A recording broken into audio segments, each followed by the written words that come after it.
Kalau menurut saya itu yang penting itu hasilnya ya sahabat tani, yang penting hasilnya bisa untuk mengendalikan hama patek tentunya. Assalamualaikum warahmatullahi wabarakatuh. Salam semangat para sahabat-sahabat tani semua dimanapun berada. Oke, berjumpa lagi ya bersama saya Samsul Ma'arif, dan masih tetap kita bersama channel Belajar Organik. Oke, pada kesempatan video kali ini saya akan berbagi ilmu lagi ya kepada para sahabat tani semua. Sebenarnya saya sudah sering kali membagikan ilmu ini di video-video yang telah lalu. Akan tetapi dalam video kali ini akan saya bagikan lagi karena saya melihat banyak sekali di media-media sosial itu mengeluhkan ya pada saat ini, yaitu mengenai serangan antraknosa ataupun patek ya sahabat tani. Jadi pada buah tanaman cabenya itu mengalami pembusukan yang sehingganya itu mampu meminimalisir ataupun mengurangi hasil daripada panen kita ya. Karena kalau tanaman ataupun buah cabai ini terserang patek, itu tentunya dari tengkulak ataupun pembelinya itu mengeluh ataupun bahkan menolaknya ya sahabat ini, apabila buah ataupun cabai kita itu mengalami serangan patek. Nah, maka dalam kesempatan video kali ini saya akan bagikan mengenai cara pencegahan dan juga pengendalian dari yang namanya serangan patek ya sahabat-sahabat tani semua. Nah, oke, langsung saja para sahabat-sahabat tani, tanpa berlama-lama di sini akan saya sebutkan ya mengenai teknik ataupun cara untuk mencegah dari serangan patek.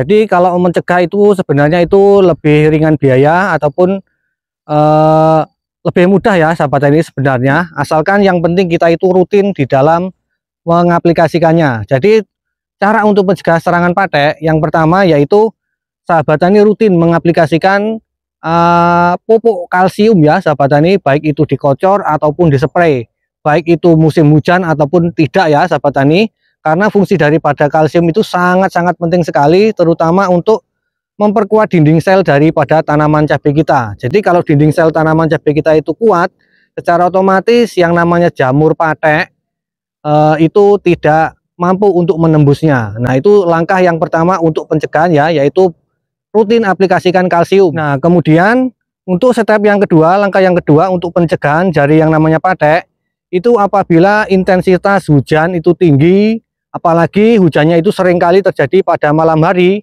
itu usahakan kita minimal ya, minimal itu 3 hari sekali kita melakukan penyepraian di bagian atas ya, menggunakan kalsium ataupun asam humat ya sahabat tani. Nah, lebih bagusnya lagi yaitu kombinasi antara asam humat dan juga kalsium. Nah, contohnya ada juga yang menggunakan itu KLH, ada juga merek lain ya sahabat tani, tentunya itu semuanya baik ya, yang jelas dia mengandung unsur hara kalsium dan juga asam humat. Itu langkah untuk pencegahannya ya sahabat tani.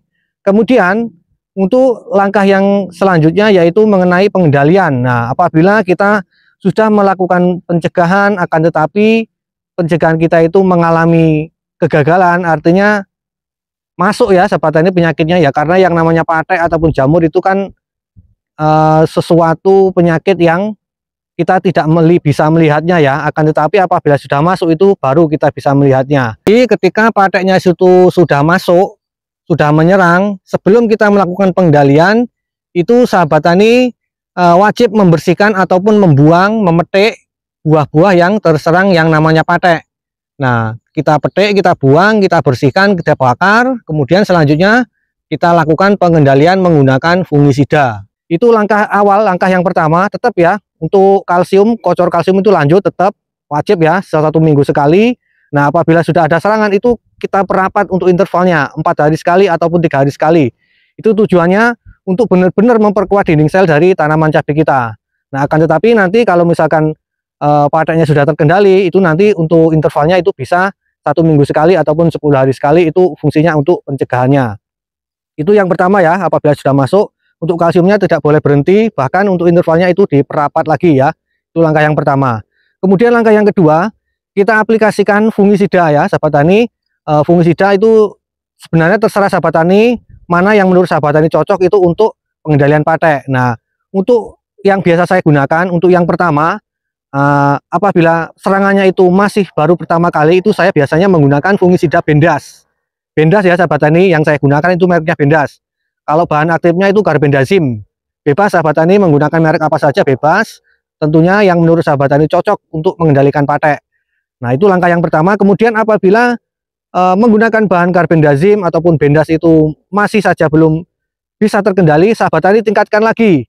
Tingkatkan lagi artinya mengenai dosis ataupun menggunakan bahan aktif yang lain, di rolling ya sahabat tani. Banyak kok fungisida tentunya yang mampu untuk membasmi yang namanya patek. Contohnya ada yang namanya Amistar Top, kemudian Bion M, dan masih banyak lagi yang lainnya ya sahabat tani. Pokoknya yang menurut sahabat tani itu cocok ya. Jadi yang kedua itu aplikasikan yang namanya fungisida. Nah, dalam pengaplikasiannya sahabat tani, kalau bendas yang pertama itu dicampur dengan menggunakan kalsium. Kalsium ya sahabat tani. Itu yang biasa saya lakukan. Mungkin banyak sekali sahabat-sahabat tani yang tidak cocok ataupun kurang pas dengan ide ataupun teori yang saya gunakan. Contohnya mengaplikasikan kalsium ataupun fungisida dicampur dengan kalsium, itu banyak sekali yang berkomentar itu tidak bagus ataupun tidak pas. Akan tetapi kalau menurut saya itu yang penting itu hasilnya ya sahabat tani. Yang penting hasilnya bisa untuk mengendalikan hama patek. Tentunya itu selalu saya gunakan ya sahabat tani.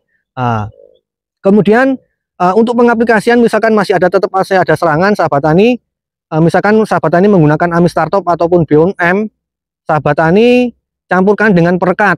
Nah, perekat ataupun kalau biasa yang saya gunakan, yang saya pakai itu adalah cover WP ya sahabat tani. Karena saya biasa menggunakan cover WP itu karena dia selain dia itu mengandung perekat, dia juga ada yang namanya unsur haranya ya, yaitu silika. Kemudian fungsi daripada cover WP itu dia juga mampu melapisi tanaman ataupun melindungi buah tanaman cabai kita itu agar supaya tidak tertembus oleh yang namanya spora jamur ya sahabat tani. Nah, itu trik-trik ataupun langkah-langkah yang saya lakukan untuk pencegahan dan juga pengendalian yang namanya patek ya sahabat tani. Nah, oke ya para sahabat-sahabat tani semua. Jadi semoga video yang singkat ini sahabat tani bisa memahaminya ya sahabat tani. Jadi saya ulangi lagi. Yang pertama, apabila sahabat tani tanamannya itu tidak ingin terserang yang namanya patek, sahabat tani tentunya harus melakukan yang namanya pencegahan. Untuk pencegahannya yaitu rutin mengaplikasikan kalsium 10 ataupun 1 minggu sekali, walaupun musim hujan ataupun musim kemarau ya sahabat tani. Kemudian apabila sering terjadi hujan dan juga hujannya itu sering kali terjadi pada malam hari, paginya sahabat tani wajib mengaplikasikan yang namanya kalsium ataupun asam humat. Dan yang lebih bagusnya yaitu kombinasi antara kalsium dan juga asam humat. Nah, apabila sudah kita lakukan pengendalian akan tetapi pateknya itu tetap masuk, sahabat tani harus melakukan pengendalian, yaitu dengan cara mengaplikasikan fungisida. Yang pertama itu kita gunakan yang namanya bahan aktif karbendazim. Kemudian apabila tetap masih membandel, sahabat tani naikkan levelnya.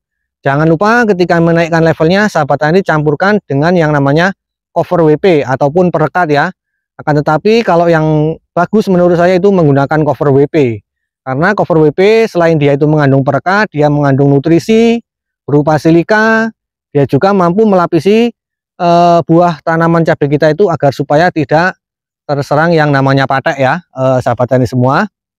Nah, oke, semoga video ini bisa bermanfaat. Selanjutnya apabila sahabat tani masih aja kurang paham, sahabat tani silakan aja tulis di kolom komentar, nanti akan segera saya jawab ya sahabat tani semua. Nah, oke, selanjutnya apabila ada kesalahan dalam penyampaian, saya mohon maaf yang sebesar-besarnya dan saya akhiri. Assalamualaikum warahmatullahi wabarakatuh.